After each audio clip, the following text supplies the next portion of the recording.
Ay, nag-hotpot daw si ano, panganay, hotspot. Mag-hotspot tayo. Sarap ah. Wow! Seafood hotspot. Ito mga paps. Hotpot. Yung binili natin sa Asia nung nakaraan, niluto ni panganay. Si manager nagluto din ng gulay kanina. Yung nakatak. Sarap. Sabaw. Kain tayo. Nakatulog ako eh. Gigising ko lang.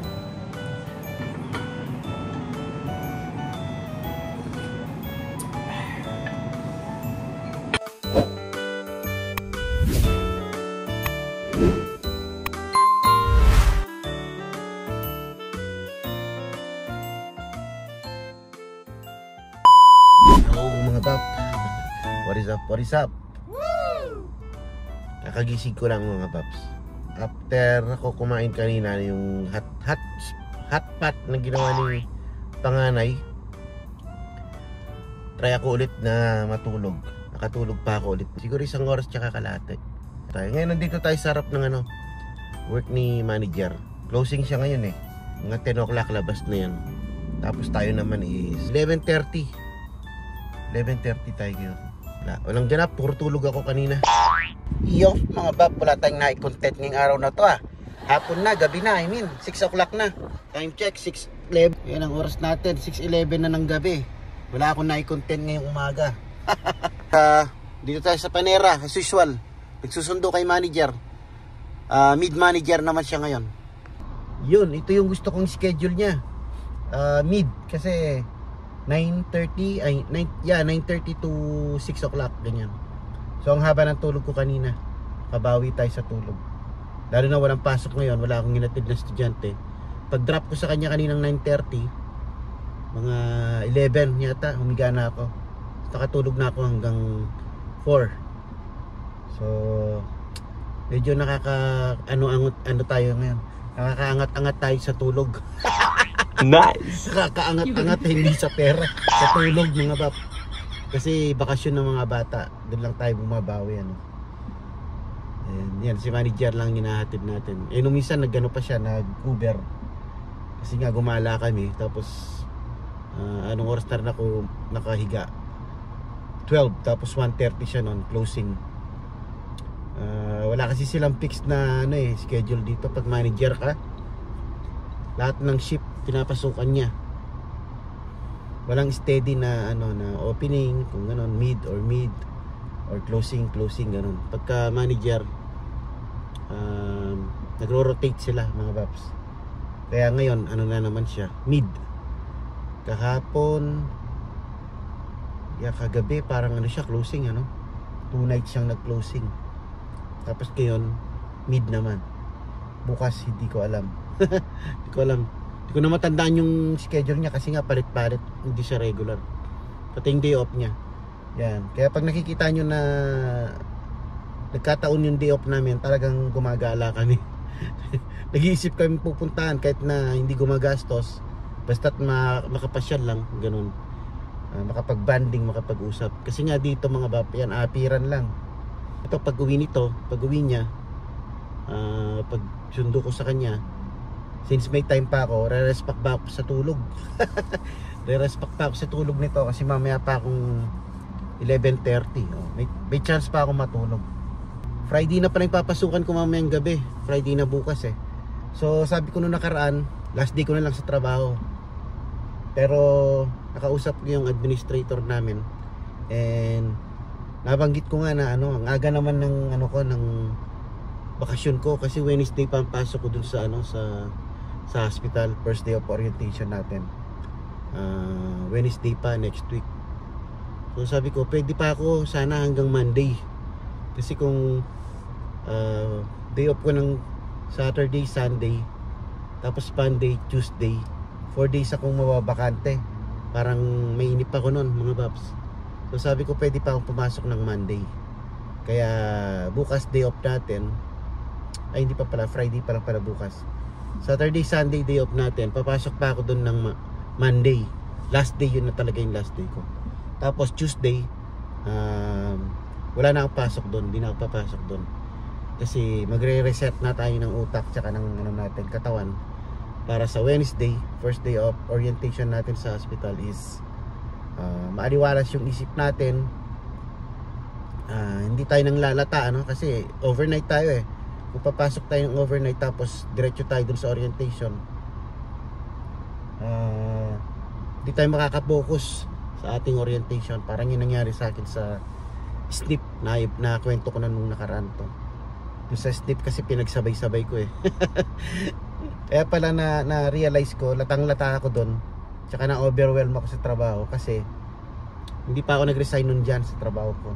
Papasok ako ng umaga doon sa orientation ko sa SNP, Skilled Nursing Facility. Diretso ako dito sa work ko ng 12 to 4 pa ako nun eh. Ay hindi, 4 to 12 pa pala ako nun. 4 to 12. Pasok ako umaga doon, whole day 8 hours, tapos 8 hours dito. Ilang linggo kong ginawa yun, Baps. And then Saturday, Sunday may part-time pa tayo noon na home health aid, yung kliyente na pinupuntahan ko. Tapos rumaraket pa tayo ng leave. And kung napanood nyo rin yung mga previous vlog natin, na yung interview ko doon is 24 hours after ako pumasa ng license or ng skilled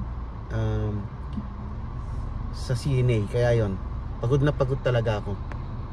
Ito na si manager. Ayan na, let's go. Ha?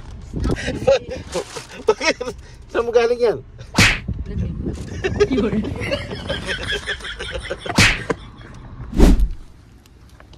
Yay mga bab, last night na natin. Last night then day off bukas. Alright.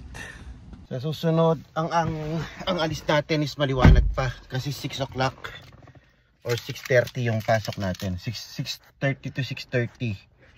So susunod niya makikita nyo yan is aalis tayo maaga. Pag summer, maliwanag, pero pagka winter 4:30 pa lang kasi pag winter madilim na rito eh. So yun. And last night natin ngayon, dahil day off na natin ng Saturday, Sunday, pero papasok pa pala ako ng Sunday night. Ang dami ko ng tulog, pero yung pakiramdam ko ngayon parang lata pa rin mga babs. Siguro dahil 5 nights na natin.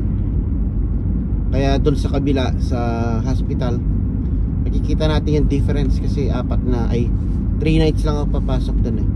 Although maaga nga lang nag-start dahil 6:30 to 6:30. We'll see. Tingnan natin kung ano mas maganda, no?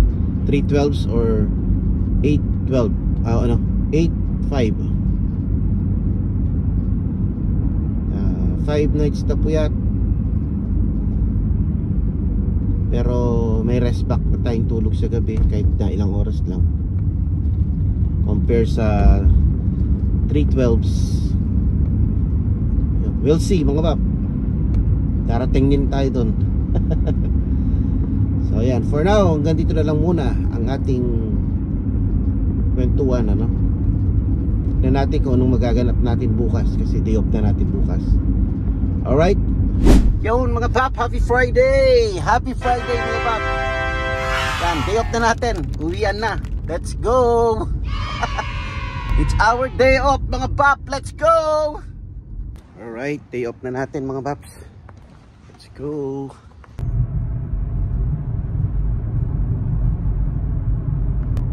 Yo, what is up mga bab? Ganingal to. 5 o'clock AM ng madaling araw. Ayan, kakadrop lang natin kay manager sa work niya. Pauwi na tayo ngayon. So kagabi wala na kaming ganap kagabi mga bab. Maaga kami natulog kasi nga madaling araw si manager ngayon, ano?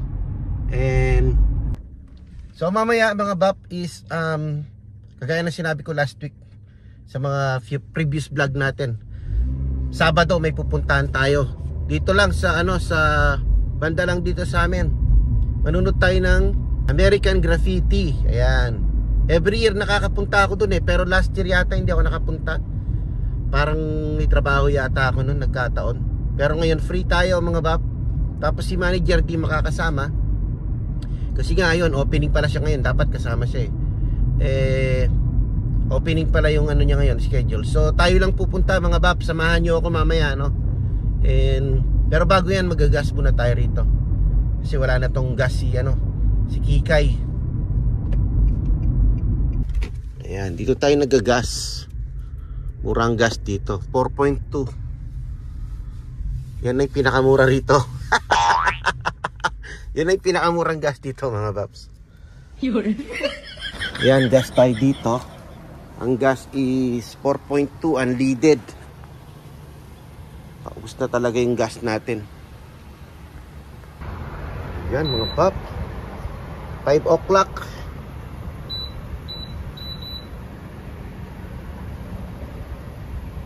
Yan. Dito mga bab, wala kang tagapagkarga, no? Pilipinas, hindi ka bababa eh.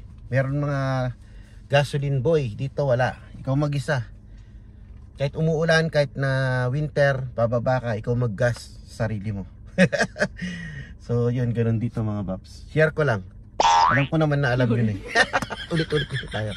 So yun mga bab, dito ko na rin tatapusin ang ating vlog kasi alam ko masyado ng mahaba ito. Meron tayong ganap mamaya. So yan, 5 o'clock pa lang. Uuwi muna tayo, magkakape and then relax. Kasi mag-i-start yun is I think 8 o'clock. Pero masyado tayong maaga kung 8 o'clock tayo pupunta. Basta't bahala na. Mamaya punta tayo doon. Sasama ko kayo syempre. Makakita tayo ng mga vintage car, yung mga mahilig sa kotse. Meron na akong mga vlog doon.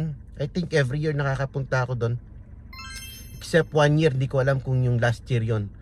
Parang di yata ako nakapunta last year. Kasama ko kayo doon. Kung gusto nyo, abangan nyo yung susunod na vlog natin. Okay mga bab? And syempre, for now, pa-share muna tayo.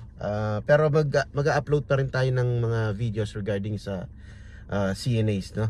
Especially next week is doon na tayo sa hospital.